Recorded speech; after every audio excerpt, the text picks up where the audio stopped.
La manière dont l'équipe a géré la pression lors des moments cruciaux témoigne de sa force mentale. Cette capacité est essentielle pour triompher dans des matchs à fort enjeu. Les performances individuelles, notamment les 2 buts de Robert Lewandowski, ont été déterminantes pour la victoire de l'équipe. Cela souligne l'importance d'avoir des joueurs clés en pleine forme. L'alignement tactique de l'équipe, resté identique depuis leur rencontre contre le Bayern, a favorisé la cohésion et la fluidité du jeu. Il est donc évident qu'une préparation adéquate est primordiale avant les grands matchs. De plus, la stratégie de ligne haute a joué un rôle crucial en piégeant l'adversaire en position de hors-jeu à plusieurs reprises. Cela a provoqué des moments de nervosité au sein de l'équipe adverse. Bien que le Real Madrid ait eu de nombreuses occasions, son incapacité à convertir ces opportunités a révélé des faiblesses dans leur timing de course. Cela a permis à l'équipe de rester concentrée et solide face à la pression.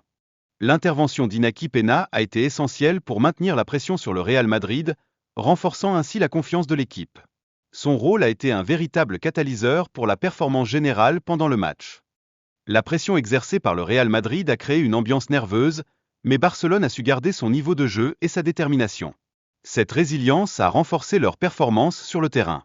En outre, le changement tactique opéré par Hansi Flick a eu un impact significatif sur le milieu de terrain, permettant à Barcelone de mieux contrôler le jeu. Cela a été déterminant pour le déroulement du match. Le timing impeccable des courses de Robert Lewandowski a également été crucial pour créer des occasions, témoignant de son intelligence de jeu exceptionnelle. Ce facteur a été déterminant dans la dynamique offensive de l'équipe.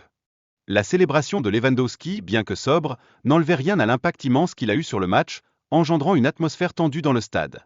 Cette situation a mis la pression sur l'équipe adverse. De plus, le 2e but de Lewandowski a été un chef-d'œuvre, illustrant son talent en tant qu'attaquant de classe mondiale. Sa capacité à marquer avec une tête impressionnante a été un moment clé du match. Malgré ses performances remarquables, Lewandowski aurait pu inscrire encore plus de buts, ce qui aurait pu changer le cours de la rencontre. Ces occasions manquées restent néanmoins marquantes. Les arrêts spectaculaires de Peña ont empêché Mbappé de tirer profit de ces occasions, mettant en avant son talent sous pression. Cela a permis à l'équipe de conserver son avantage tout au long du match.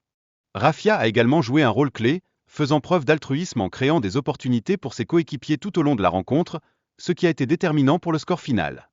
D'autre part, le jeune Lamine a marqué un but spectaculaire, prouvant son potentiel lors de moments critiques, notamment dans un affrontement aussi historique que le Classico. Le joueur Inigo Martinez a parfaitement assisté Rafinha, qui a ensuite marqué un magnifique but après un face-à-face avec le gardien. Cela témoigne de la qualité technique de l'ensemble de l'équipe. L'entraîneur Carlo Ancelotti semblait dépassé par les événements, illustrant ainsi la pression immense au sein du Real Madrid. Cet aspect souligne l'impact psychologique de la défaite sur l'équipe adverse. Enfin, après un match intense contre le Bayern, Barcelone a affiché une résilience impressionnante, prouvant ainsi que l'équipe est non seulement bien préparée, mais aussi capable de rivaliser à un niveau élevé.